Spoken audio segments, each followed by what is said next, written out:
এখন মানুষ গুনাহ করে কেন?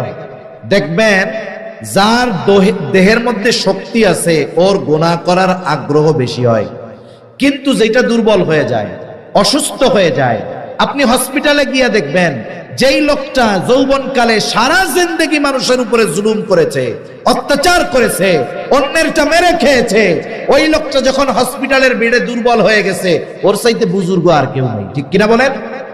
বলে জুলুম ছেড়ে দিছে কেন? বলে এখন আর হাতে আগের মতো বল নাই, গিরায় আগের মতো বল নাই, দেহে শক্তি নাই, বুড়াকালে বাঘও সুবিষায় হয়ে যায়। ঠিক কিনা বলেন?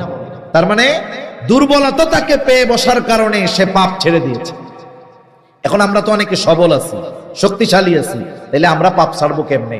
বলে দীর্ঘ সময় যখন না খেয়ে থাকবো, না খেয়ে যখন থাকবো, তখন নফসের গুনাহ করার আগ্রহটা কমে যায়। নফসের গুনাহ করার আগ্রহ কি হয়ে যায়? কমে যায়। এজন্য রোজা রাখতে সময় আমরা অনেকে মনে করি রোজার মাস হইল সেহরি আর ইফতার, এই দুই সময় আনলিমিটেড খাইতে হবে, অনেকে মনে করে এইটা। এজন্য বলে যে রোজার মাসে যত খাও কোনো অসুবিধা নাই, আপনি খান ঠিক আছে, কিন্তু আমি আপনি অনেক সময় চিন্তা করি সাহারির সময় একেবারে গলা পর্যন্ত খাইতে হবে। অনেকে নামাজ পড়তে এসে রুকু দিলে দেখা যায় গলা দিয়ে বের হয়ে শুরু হয়ে যায়।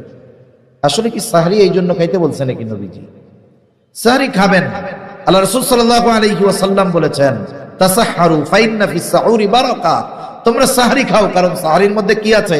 বরকত আছে। এর দ্বারা উদ্দেশ্য এটা না একেবারে খলতে ভরে খাওয়া, একেবারে গলা পর্যন্ত খাওয়া। আমরা অনেকে চেষ্টা করি যে আজ সময় হওয়ার আগ পর্যন্ত পানি ফল যা খেয়ে বুঝছে খায়, কিন্তু বাস্তবতা কি জানেন? যারা খাওয়ার মধ্যে পরিমিতি বোধ রাখে, কেমনে খাবে? ইসলাম খাওয়ার একটা রুলস দিয়ে দিয়েছে। মনে রাখবেন এই পেট হলো সব অসুখের ফ্যাক্টরি, পেট সব অসুখের ফ্যাক্টরি।